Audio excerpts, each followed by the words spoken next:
It's a marvelous matchup in the East End when Glen Allen travels to Route 5 to battle the Blue Devils on the gridiron. Welcome to Sports Wire. I'm Will Catterley. Glen Allen came into Friday night a perfect 5-0 for the first time in school history. And the Jags are looking to do something else that the team has never accomplished. That's beat Varina. The Blue Devils haven't lost since week 1, and they've been rolling ever since. And while Glen Allen came in as one of the best defenses so far, they hadn't faced a dual-threat quarterback like Caleb Weish either. Massive playoff power points were up for grabs as both had a signature victory in mind. And this definitely was a game to do flips over. My goodness, what an entrance for Varina. Homecoming night on Route 5 brings out the best of the fans, including one Charlie Raper. Good to see him before the game. Big-time Varina supporter, big-time SportsWire fan. Thanks for watching, Charlie. We go to the first quarter highlights. This was about defense for Varina, the Blue Devils, making stops left and right. And as I said, Glen Allen had not faced a dual-threat quarterback. Caleb Weish, well, he fits the bill. Varina's first drive, these were quarterback design runs, a few of them. Once or twice he would escape the pocket to pick up yardage. Other times they just saw what the defense was giving him, decided to go with design quarterback runs. Later, how about a little option look right in your living room? Here come the Blue Devils. Touchdown, Varina!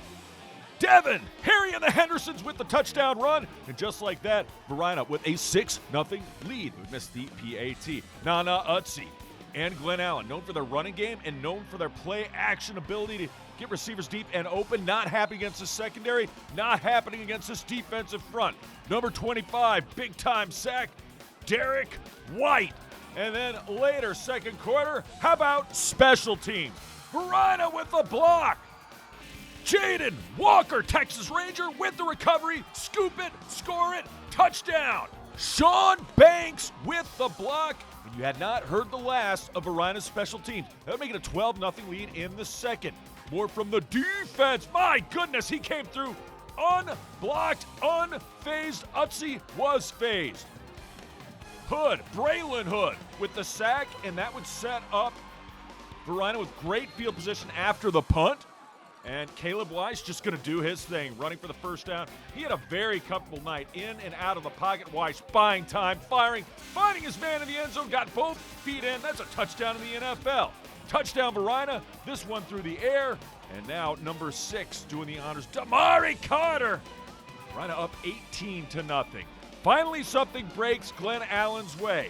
And this would be one heck of a return. Ensuing kickoff, it's Leroy Lewis taking it all the way back, and he got a great block to boot inside Varina's 5-yard line. But Varina's defense would stiffen, not allow a touchdown. That would be paramount for momentum. Glen Allen does get on the board with a field goal.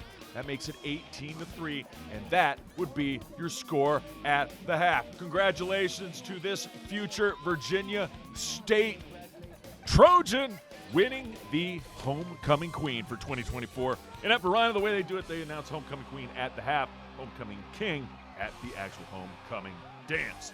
Glen Allen, huge for them would be, they got the football to start the third quarter, second half, would be to get a score. They would not. That was a 4th down gone awry, just short of the sticks.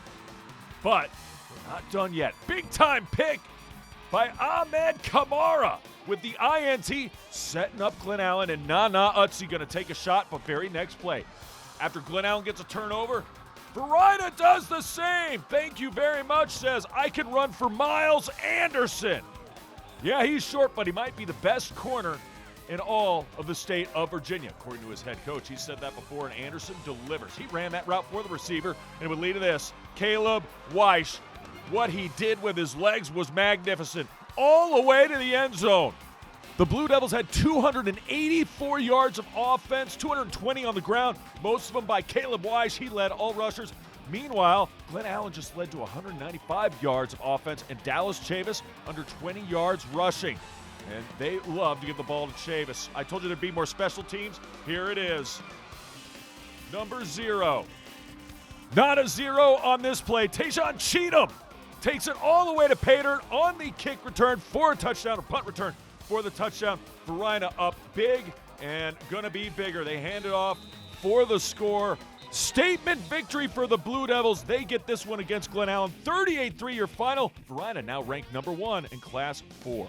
Special teams was amazing today, and we do special teams every day for at least 30 minutes. So to see them come out here and execute is, we can do this all year, man. We got a good chance on winning the state championship again. Hey. But Caleb is Caleb. I mean, he's a kid that's dynamic. He can run the ball, he can pass the ball. Then he come on safety and coming downhill, making plays. This is what this kid been doing since he was in Little League. So I'm not shocked to see what he's doing right now.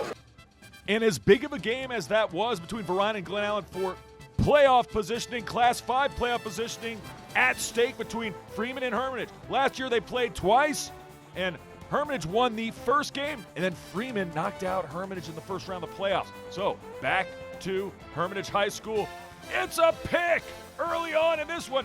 You saw the nice run by Freeman. That is their bread and butter. But Hermitage comes right back. Big stop by number 11, Michael Jackson Jr. with the interception. He's had some highlights last couple of weeks. Sets it up for this. Yeah, Panthers have a ground game as well, and they've been firing on all cylinders with it lately. Erlante Winston, just over 10 yards out. Panthers on the prowl, and they have a 7-0 lead, 3:01 to go in the first. But if you like points, you're going to love this game because I said Freeman would get their ground game going. Smooth like butter, and yes, he would be on a roll. Butter, Stevenson with the first down, and then how about this? Love this. Read option. Jackson Rogish is rolling to the end zone. Touchdown, Freeman on the quarterback keeper on the read option. Freeman answers the call. We are tied at 7. This game would go back and forth. It was all about who could make stops. 7-7, 22 seconds left to go in the first. We changed sides to second quarter. Who would make a big stop? Well, Ben Yanay and Hermitage would get it going through the air as well. And my goodness, speed to burn is Erlante Winston. Check down to your running back, get 20 yards. That's a heck of a check down option. And then Yanay, looking, all kinds of time, firing, finding. Got his man. It's number 1, Bryson Robinson, and he's going to roll into the end zone.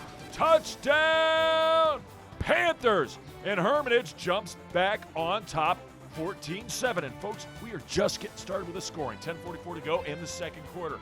Freeman, do they have answers? Yup. Is it Butter Stevenson? Also, yup. Butter Stevenson, you are on a roll, my friend. And no, that pun never gets old, especially when he's finding the end zone for the Freeman Mavericks. Touchdown, Mavs. Stevenson leading the way, carrying the rock, toting the rock. Mavs had tons of yards on the ground in this one. 14 all. Still, Hermitage with a chance in the second, but Freeman's going to make a stop. A defensive turnover. Hermitage had one early. Mavs come up with one themselves. Number 52, Mikey Bannister on the fumble recovery. And that, as they say, would lead, as they say, to this. Butter, you cannot stop him. He's too slippery. Fighting his way to the pay dirt. He gets to the goal line, and yes, referees agree it is a touchdown. So Freeman strikes back and takes momentum, and they take a 7-point lead, 21-14. Hermitage has answers, of course. Yanay looking, Yanay firing, Yanay finding. One of his new favorite targets. It's not just Clark Jr. anymore. Yeah, Bryson Robinson's played a big part receiving. He would in this one as well. Then the keeper, Yanay. You don't say, Yanay. Touchdown, Hermitage. Panthers tie it right back up. We're all square at 21 with 7:50 to go in the second. What would Freeman do on offense? Well, let's go third quarter, same score. How about handing it off to this man, Kevin China? Yeah, the dynamic duo of China and Butter Stevenson. China, big-time gain. Inside the 20 of Hermitage would lead to this. More Butter slipping through and hitting the B button like he's a NCAA video game player. Touchdown, Mavs, 28-21. Freeman now up on top with 6:55 to go. Let's go to the fourth. Hermitage would make a stop on defense, holding Freeman to a field goal, but it's the first time either team would have a double-digit lead, and Freeman with only 10:10 to go in the game would be up 31-21. Hermitage, would they come back? Yes, they would. Ben Yanay firing. Who else? Guess who? My gosh, did Bryson Robinson have a game? Might add over 100 yards receiving. That is unofficial. However, Yane would have quite a night himself. Firing, fighting when you need points. Who do you dial up? Andre Clark Jr. in triple coverage. Touchdown. Hermitage. All Clark does is catch touchdown passes. That and intercept balls. 31-28 though. Freeman still up 3 with 5:53 to go. They can't get a stop on defense, at least they don't think so. So they go for it on 4th down inside their own territory, and a massive stop by Hermitage's Jerron Harris. So turnover on downs. Yane facing just a 3-man front. He made a sandwich, ate a sandwich, then had dessert, had a side, and then ran for a first down inside the 5-yard line. They'd actually have to bring out the chains to measure, but he would be good, and it would lead to this. Handoff. Number 4. Yes, sir. Erlante Winston, Duke of Erlante Winston with the touchdown. Hermitage up 35-31, only seconds remaining. Well, really, a minute 42 to go. But last chance, last play for Freeman. They can't throw it 50 yards, going to throw a screen and maybe do some tosses back, I don't know, but Hermitage is all over it. Another big win for the Hermitage Panthers. And this win moves them up to number 3 in the Class 5C standings. Hermitage with the victory in a thrilling way, 35-31.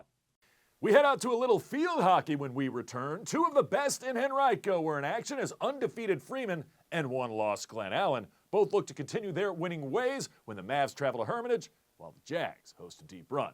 Plus, Highland Springs heads to Henrico for some Thursday night football. Highlights are straight ahead.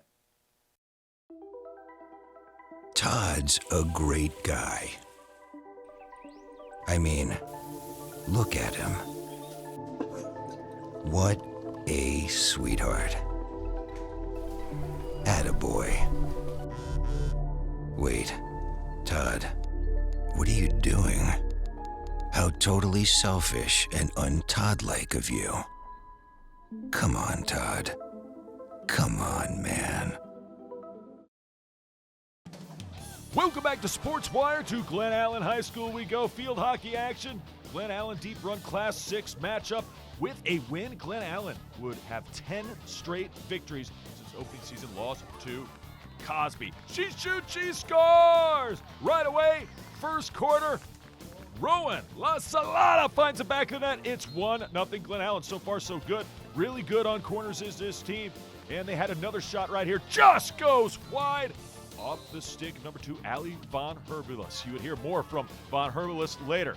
Deep run, though, no slouch in this one. They had ample opportunities. Matter of fact, they had the ball in Glen Allen's zone in the attacking half most of the night. That shot just goes wide and high.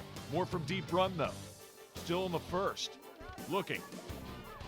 Trying to get a clean shot. That one's kick saved in a Butte, but they keep it going. And she fires, finds it back in it. She shoots, she scores. Emily Plank puts that one in, and we are knotted at 1 apiece.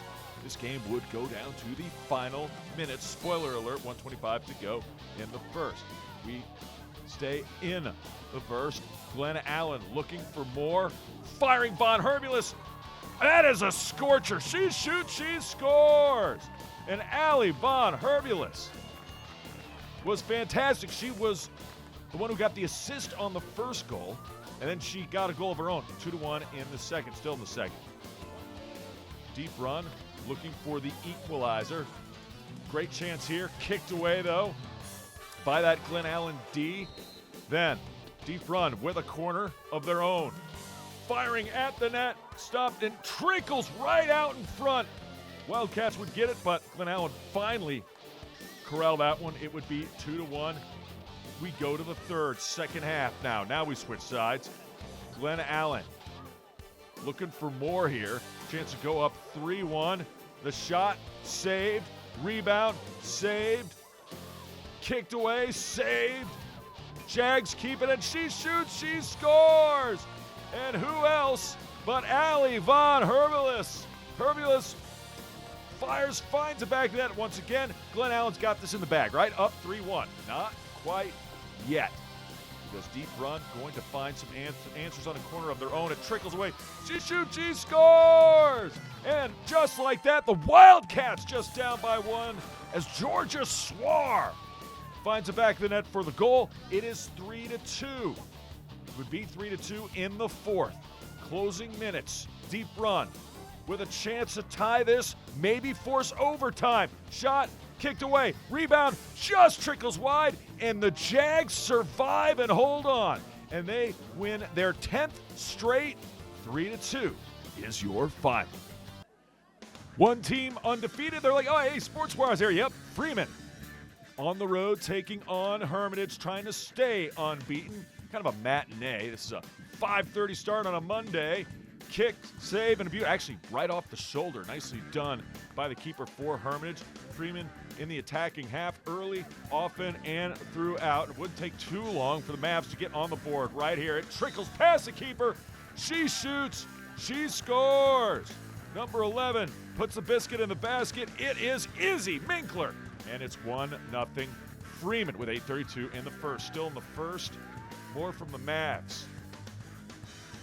And I lose track of the orange ball. I don't know why it's hard to see an orange ball in the green field, but it is. But a blistering shot. She shoots. She scores.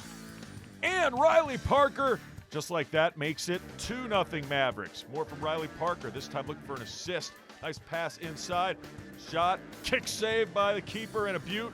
Nice stop by Hermitage. Later, 2-0 after one. We go to the second. Mavs looking for more on the breakaway. Firing, but what a stop by the defender, number 21, Layla Sweet. What a job protecting the net as a defender, and we have more of her coming up.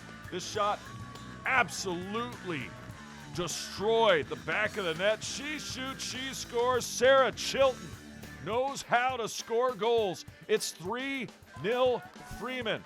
Mavs on the breakaway again, past the keeper, but knocked away again by Layla Sweet. She saved at least a couple of goals in this one for Hermitage, but Freeman's offense just way too potent in this one. And Riley Parker fires, and the rebound just goes wide. Almost had another one there. Freeman would, however. Riley Parker sends it in. Chilton sends it in. And then it's just boop, firing, finding the back of the net. She shoots, she scores. Olivia Tyson that time. That would give Freeman a 4-0 lead. Mavs remain unbeaten. They get Glen Allen in the season finale. 6-0. Fine. Back to the gridiron we go. It's the green and gold. Behold the green and gold of Henrico at home, hosting Highland Springs. Little Thursday night football action for you. Highland Springs showing what Highland Springs does. Quarterback firing, finding his wide receiver, Nelson Lane, and number 16, Jalen Padmore, and he wants more, but dialing up his own number is Lane, and he'll scoot to the end zone. Touchdown, Highland Springs. Springers, easy squeezy lemon peasy, early 7-0 advantage. Henrico played pretty well in this one, though. Their short passing game was excellent. They had a nice little game plan. They were executing at a pretty good level until they got within the 20s. Then they had problems. That pass, good for a first down, and then same drive, second quarter, still just 7-0, by the way. After a couple of penalties and that sack by the Highland Springs defense, it's 3rd and 35, and nothing good happens on 3rd and 35, especially right here. It's intercepted. Springers come up with it. Alziano Edwards with the pick and setting up Highland Springs offense to do stuff on the ground. But guess what? Henrico was there. I said they played a pretty good game, especially first half. Sean Green with a stop. Then a little luck helps when you're the underdog. Springers muff the punt.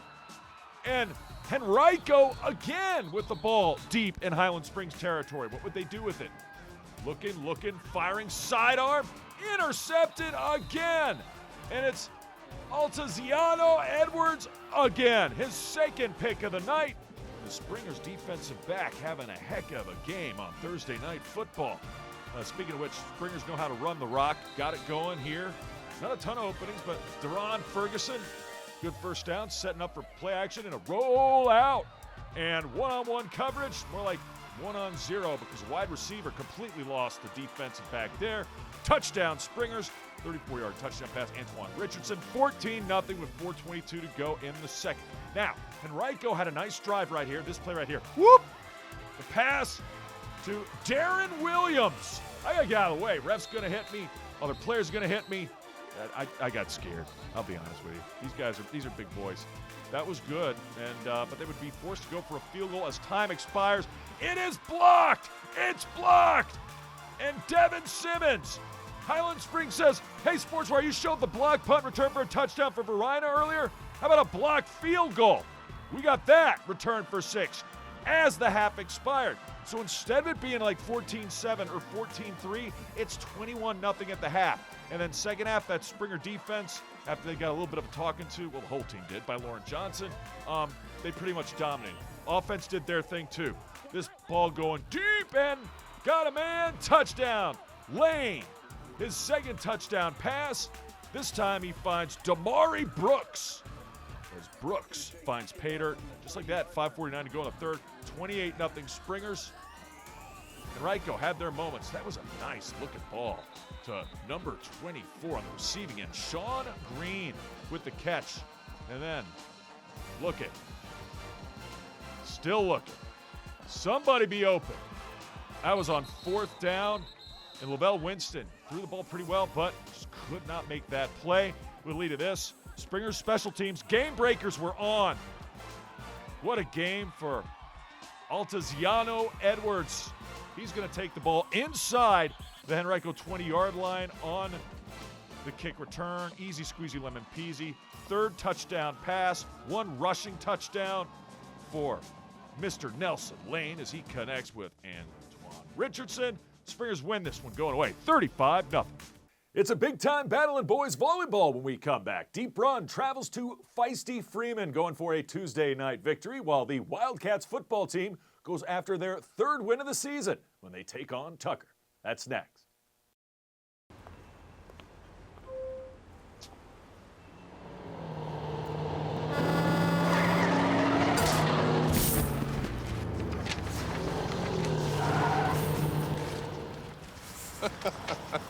This can't be happening. This can't be happening. Of course it's not happening. Armored car.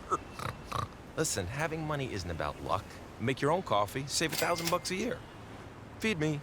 Feed the pig. Welcome back to SportsWire. Guys, volleyball action. It's Freeman, the gritty Mavs, 4 wins on the year. Coming into this one, hosting Deep Run Wildcats, looking to move to 8-4. First set, action number 18, doing the honors. That was Lucas Reither with the kill. All of these sets would be close. I'm not going to give it away and say how many. Again, it's Reither with the answer for Deep Run. They wanted points. He had answers. And then Wildcats later on the serve. Freeman in the pink out unis. They get that one. Yes, it was blocked, but number 12 gets the point because it was blocked out of bounds. Luke Retke doing the honors. You want more Retke? You got him. That dog will hunt. Point for Freeman. Actually, that's number 21 doing the honors. Finn Whipple. Later, Mavs looking for more. Deep Run, finding answers right in your living room. Somehow, the Mavs, though, they corral it. Deep Run sets it right back up, though, and that one will work for the point. Wildcats get that one to go, and they win it 25-20. Second set now.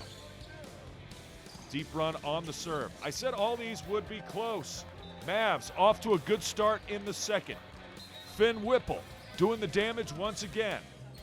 Mavs on the serve, still in the second. Setting it up, knocking it down. No, he gets the block. Well done, sir. Number 7, Ben Mustico, the middle hitter, making it work for the point for Freeman. But Deep Run, again, when they needed points, Lucas Reither was right there. And Deep Run, an answer for every rally they would need it, because Finn Whipple was absolutely destroying it. The serve, that was a great equalizer for Deep Run. Number 9 getting it done, Koran Kotadia. And then outside hitters doing their job as well. Again, not to sound like a broken record, Lucas Reither, 25-22. They win the second. Could they get the 3-game sweep? Yes, they're good enough to do that. But would they get the 3-game sweep? Number 15, Cyprian Shakalo says, yeah, he gets a point. And then Freeman, the answer. They were in this throughout. Finn Whipple finding a way for the Mavs. Setting it up here. Great pass, but a more important block. And deep run gets the win in straight sets. 3-0. Speaking of the Wildcats, to the gridiron we go. Deep run on the road at J.R. Tucker. Looking for something that this team hasn't done in, well, quite a while. I'll let you know what that is. They have done this. Both teams have. It's turned the football over. Tucker making a big play on the sack. And rumbling and bumbling. Number 7, Zion King. King for the moment, king for the evening. Sets up Tucker deep run territory. Would lead to this, though. They lose the football. Deep run on the fumble. Johnny on the spot. They recover it. Wildcats are back in action. So after fumbles all over the place and interceptions, here's another one. There would be 4. First 2 possessions for both teams resulted in turnovers. Now in the second quarter, Wildcats get the interception. Number 21, Cullen Birch, been all over the place for this football team, both on defense and on offense. On offense, Wildcats take that turnover and turn it into 6. Touchdown run by number 29, Daniel Jarvis. 7-0 Wildcats. 6:40 to go in the second. Ensuing kickoff. Watch what transpires here. Tucker looking for a big-time return. They got a shot here. They got a shot. Finds the outside. Got some blockers. Makes some moves. Number 9, Josiah McDaniel. All the way down to the deep run 35. But deep run defense forcing a 4th down attempt for a conversion. Tucker not going to get it done. The deep run defense with a big time stand. Tucker had a couple of chances deep in deep run territory. Defense turned them away twice. And then that would lead to this. Airing it out. What a pretty spiral. And what a catch. Chris Suber dialing long distance. Has his man for a catch later in the drive. Keston Ransom comes in at QB. He's got, well, it's number 21. We saw him on defense. How about on offense? Mr. Cullen Birch with the touchdown reception. And the Wildcats with a 2-score advantage. And they've been practicing football so long, they didn't get that dance celebration down and not practice that well enough at all this year. 14-0. Sometimes even the best photogs lose a football. I have. Chris does here. But he comes back to get the catch. That's what matters. He gets the score. Touchdown catch by number 9, Zayed Abubakar Sheedy. 20-0 deep run at this point in the third. More from the Wildcats. Got their ground game going. I mean, that is a big hole. I could have run through that. Not as fast, but I could have. Daniel Jarvis. Big-time gain. It's called a chunk play in football. You want more chunk plays? Here's another one. They're just big gains. That catch is inside the Tigers' 5-yard line. Abubakar Sheedy. And then a deep run with the score 27-0 at that point. And then in the fourth, they're going to add one more touchdown run right here. Number 2 doing the honors, Jamel Howard. Wildcats, 3s are wild. 33-0 win over Tucker. It's their 3rd win of the year and the first time in 3 years that they shut out an opponent. TJ gets the best of Godwin. Remember, if you have questions or comments about the show, just send me an email to this address, sportswire@henrico.k12.va.us. And you can always follow us on X and watch us on YouTube. I can't wait to see ya next time on Sportswire.